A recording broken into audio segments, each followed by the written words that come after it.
ሰላም የሃሚንግ ስፖርት ተከታታዮች እንዴት ናችሁ? የዕለተ ሐሙስ አጫጭር የሃሚንግ ስፖርታዊ መረጃዎችን ይዘን ቀርበናል። የእንግሊዝ ፕሪሚየር ሊግ 29ኛ ሳምንት አስገራሚ ጨዋታዎች ተደርጎበታል። በደረጃ ሰንጠረዡ ላይ ለውጥ የሚያመጡ ጨዋታዎች ተደርጓል። አርሰናል ሲያሸንፍ ማንቸስተር ሲቲ አቻ ተለያይቷል። በእንግሊዝ ፕሪሚየር ሊግ 29ኛ ሳምንት አርሰናል ብራይተንን 1-0 አሸንፏል። በአርሰናል ማሊያ ሶስተኛ ጨዋታውን ያደረገው ቡካዮ ሳካ የመድፈኞቹን የማሸነፊያ ግብ አስቆጥሯል። በ9ኛው ደቂቃ አርሰናል ማሸነፉን ተከትሎ የሊጉን መሪነት አጠናክሮ ቀጥሏል። አርሰናል ሶስተኛ ተከታታይ ጨዋታውን ያሸነፈው። በሌላው ጨዋታ ማንቸስተር ሲቲ ከኖቲንጋም ፎረስት 2 አቻ ተለያይቷል። ሲቲ ከሊጉ መሪ አርሰናል ያለውን የነጥብ ልዩነት የሚያጠብበትን አጋጣሚ ሳይጠቀምበት ቀርቷል። በኢታድ በተደረገው ጨዋታ አንቷን ሴሚኒዮ እና ሮድሪ የማንቸስተር ሲቲን ግቦች አስቆጥሯል። ሞርጋን ጊብስ ዋይት እና አንደርሰን የኖቲንጋምን ግቦች ያስቆጠሩ ተጫዋቾች ናቸው። ሊጉን አርሰናል በ67 ነጥብ ሲመራ ማንቸስተር ሲቲ በ7 ነጥብ ዝቅ ብሎ በ60 ነጥብ ሁለተኛ ደረጃ ላይ ተቀምጧል። ቼልሲ ከሜዳ ውጪ አስቶን ቪላን 4-1 አሸንፏል። ጃኦ ፔድሮ 3 ግቦችን በማስቆጠር ሃትሪክ ሰርቷል። ኮል ፓልመር ተጨማሪ ግብ አስገኝቷል። ዳግላስ ሉዊስ የአስቶን ቪላን ብቸኛ ግብ ያስቆጠረ ተጫዋች ነው። በለንደን ደርቢ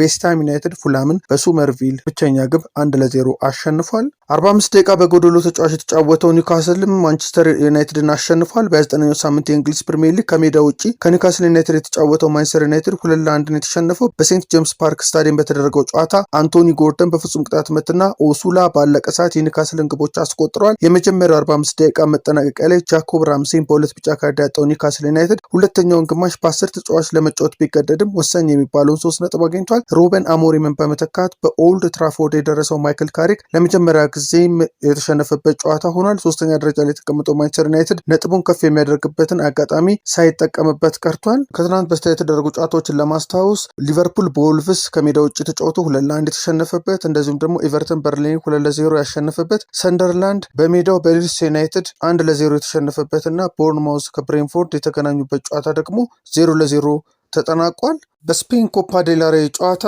ሪያል ሶሴዳድ አትሌቲክ ክለብን 1-0 በማሸነፍ ከአትሌቲኮ ማድሪድ ጋር ለፍጻሜ ደርሷል። ከትናንት በስቲያ በባርሴሎና 3-0 የተሸነፈው አትሌቲኮ ማድሪድ በድምር ውጤት 4-3 አሸንፎ ለፍጻሜ መድረሱ ይታወሳል። በፍጻሜውም ጨዋታ አትሌቲኮ ማድሪድ እና ሪያል ሶሴዳድ የኮፓ ዴል ሬይ የፍጻሜ ጨዋታቸውን የሚያደርጉ ነው የሚሆነው። በመጨረሻም የ2026 የላውረስ ስፖርት ሽልማት እጩዎች ይፋ ሆነዋል። የስፖርቱ ዓለም ኦስካር ተብሎ የሚጠራው የላውረስ ሽልማት በስፔን ማድሪድ የሚካሄድ ሲሆን በ2025-26 ውጤታማ የሆኑ ኮከቦች ይሸለማሉ። በወንዶች የባሎንዶር አሸናፊ ኡስማን ዴምቤሌ፣ የቴኒስ ኮከቡ ካርሎስ አልካራዝ እና ሞንዶ ዱፕላቲስን ጨምሮ 8 ስፖርተኞች በእጩነት ተካተዋል። በዓመቱ ምርጥ ሴት ስፖርተኛ ዘርፍ የክብረ ወሰን ባለቤቷ ፌዝ ኪፒያጎን፣ ሜሊሳ ጃፈርሰን፣ ሲድኒ ማክላውሊን ሌቭሮን፣ አይታና ቦንማቲ፣ ሊያ ዊሊያምሰን እንደዚሁም ውጤታማ የቴኒስ ኮከብ አሬና ሳባሌንካ ለአሸናፊነት ይፎካከራሉ። የዓመቱ ምርጥ ቡድን የአውሮፓ ቻምፒየንስ ሊግ አሸናፊው ፒኤስጂ እጩ ሆኖ ሲቀርብ የእንግሊዝ ሴቶች ብሔራዊ ቡድን የ25 የአውሮፓ ዋንጫ ድሉን ተከትሎ እጩ ሆኖ ቀርቧል። በ8 የተለያዩ ዘርፎች የሚሰጠው የዘንድሮ የላውረስ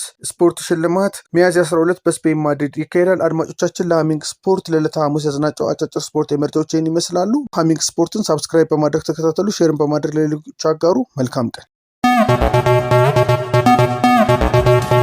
ሃሚንግ ስፖርት በሀገራዊና ዓለም አቀፍ ስፖርታዊ ጉዳዮች ላይ የሚያተኩር ዝግጅት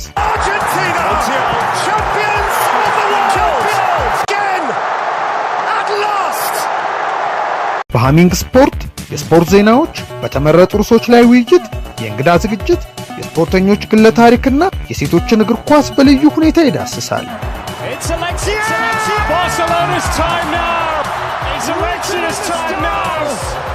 ሃሚንግ ስፖርት ስፖርትን ቀዳሚ ዘይቤ በማድረግ ስኬትን በተግባር እናረጋግጥ።